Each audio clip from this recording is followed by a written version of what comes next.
Well, I think what's been really great about the Uluru Statement is, it's especially during this campaign, is that it's now on the forefront for everyone.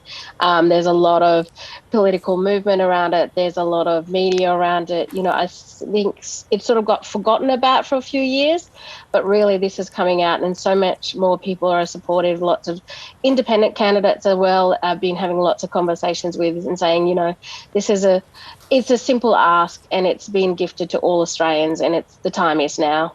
Labor committed to implementing the statement at its campaign launch yesterday, but still the timeline for a referendum should Labor win the election isn't clear. Is it clear to you where all the major parties stand on the referendum itself?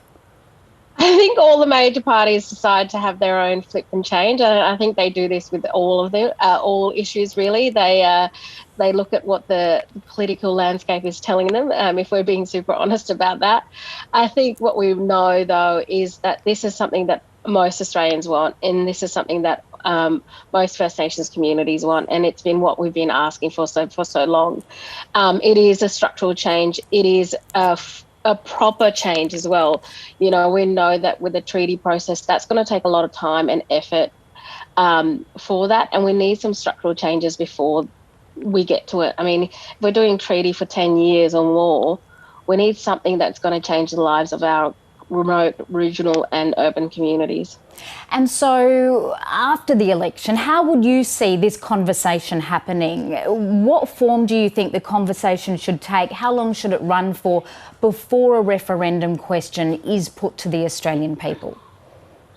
Well, there has been a lot of education and a lot of process being done for our communities, and this is both Indigenous and non-Indigenous.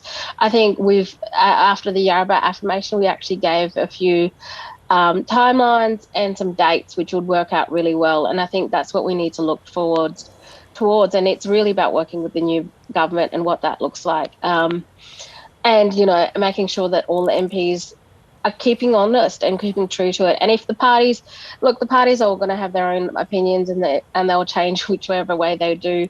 I mean, my major thing would be saying, we'll allow the MPs who support it to support it in the way. So allow people to cross the bench and do all of that sort of stuff, and don't minimise everyone's due diligence as an MP and as a minister.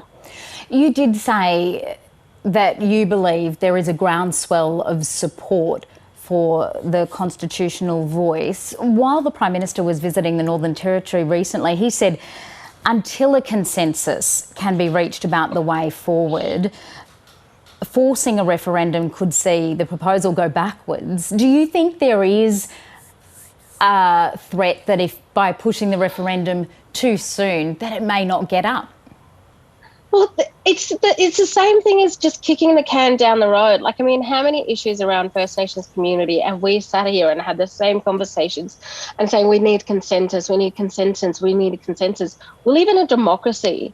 And I think this is what we're forgetting, is that we need to be going for it. We need to have prime ministers and ministers and leadership to have a backbone and saying enough of this complacency that we're sitting in. And that's what this country is sitting in, is an incredible amount of complacency, and everyone's wanting to do their own little bit so that they're remembered when they retire. It's like, no, let's do something that's going to be meaningful for our communities and all of our communities. And I just hate how often First Nations agendas is used as a kicking exercise, and they put it on for a quick little soundbite and then it's finished. I think this is about structural change. It's about changing our lives, and I think the time is now. Enough is enough. And so tell us about the public awareness campaign that we will notice on our screens later this week. Who is it that you're aiming it at? Is it every Australian, or is it politicians specifically? The key thing about the Uluru Statement, it was gifted to Australians. It was gifted to every Australian. It was gifted to everybody to say, walk with us. If you think that this is something that you can stand behind, walk with us. So that's the key, is it's a gift to Australia. And I think that's what we have to do, is make sure that everyone knows it's a gift to them.